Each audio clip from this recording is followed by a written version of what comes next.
అధిక రక్తపోటు, హైపర్టెన్షన్ ప్రస్తుతం చాలామంది ఎదుర్కొంటోన్న ఆరోగ్య సమస్యల్లో ఇది ఒకటి. అధిక రక్తపోటును అదుపులో ఉంచుకోవడానికి ఉపకరించే కొన్ని సహజసిద్ధమైన మార్గాల గురించి తెలుసుకుందాం. ప్రధానంగా స్థూలకాయం, నిద్రలేమి, ఉప్పు అధికంగా తీసుకోవడం, వ్యాయామం చేయకపోవడం, ఒత్తిడి, గర్భ నిరోధక మాత్రలు, నొప్పి నివారణలు ఎక్కువగా వాడడం వంటివి ప్రధాన కారణాలుగా చెప్పుకోవచ్చు.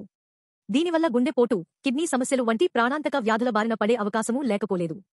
కాబట్టి ఎప్పటికప్పుడు బీపీ చెక్ చేయించుకుంటూ, డాక్టర్ సలహాలు పాటిస్తూనే, దాన్ని అదుపులో ఉంచుకోవడానికి కొన్ని సహజసిద్ధమైన చిట్కాలు పాటించడం మంచిదంటున్నారు నిపుణులు. పుచ్చకాయ గింజలు, గసగసాలు ఈ రెండింటినీ సమపాళ్లలో తీసుకుని మెత్తగా మిక్సీ పట్టుకోవాలి. ఈ మిశ్రమాన్ని రోజూ పరగడుపున, సాయంత్రం ఒక్కో చెంచా చొప్పున తీసుకుంటే మంచి ఫలితం ఉంటుంది. ఒక చెంచా పుచ్చకాయ గింజల్ని బరకగా దంచి, ఒక కప్పు బాగా మరిగించిన నీటిలో వేసి దాదాపు గంటపాటు పక్కన పెట్టాలి. ఆ తర్వాత ఈ మిశ్రమాన్ని వడకట్టి రోజూ నిర్ణీత వ్యవధుల్లో 4 చెంచాల చొప్పున తీసుకుంటే కొన్ని రోజుల్లోనే సమస్య నుంచి బయటపడచ్చు. ఒక గ్లాసు గోరువెచ్చటి నీళ్లలో అరచెక్క నిమ్మరసాన్ని పిండి రోజూ పరగడుపునే తాగాలి. నిమ్మరసం రక్తనాళాన్ని ఫ్లెక్సిబుల్గా మార్చడంలో ముఖ్య పాత్ర పోషిస్తుంది.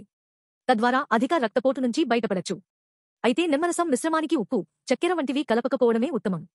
ఉల్లిపాయల్ని తరచూ తీసుకోవడం వల్ల అధిక రక్తపోటు సమస్య నుంచి బయటపడచ్చంటున్నారు నిపుణులు.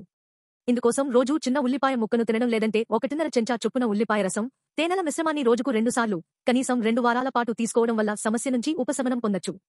2 చెంచాల మెంతుల్ని నీటిలో వేసి మరిగించి, అవి చల్లారాక వడకట్టి తీసుకోవాలి.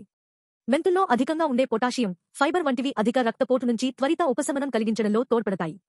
రోజూ పరగడుపున 2 చెంచాల తేనె తీసుకోవడం కూడా అధిక రక్తపోటు నుంచి విముక్తి కలిగించడంలో దోహదం చేస్తుంది. అలాగే తులసి రసం, తేనె సమపాళ్లలో కలిపిన మిశ్రమాన్ని కూడా ప్రయత్నించొచ్చు. అలాగే రోజుకు 2 అరటి పండ్లు తినడం, అల్లాన్ని రోజువారీ ఆహారంలో భాగం చేసుకోవడం, కూరల్లో ఉప్పు తగ్గించడం, క్రమం తప్పకుండా వ్యాయామం చేయడం వంటివన్నీ అధిక రక్తపోటును తగ్గించడంలో సహకరిస్తాయి.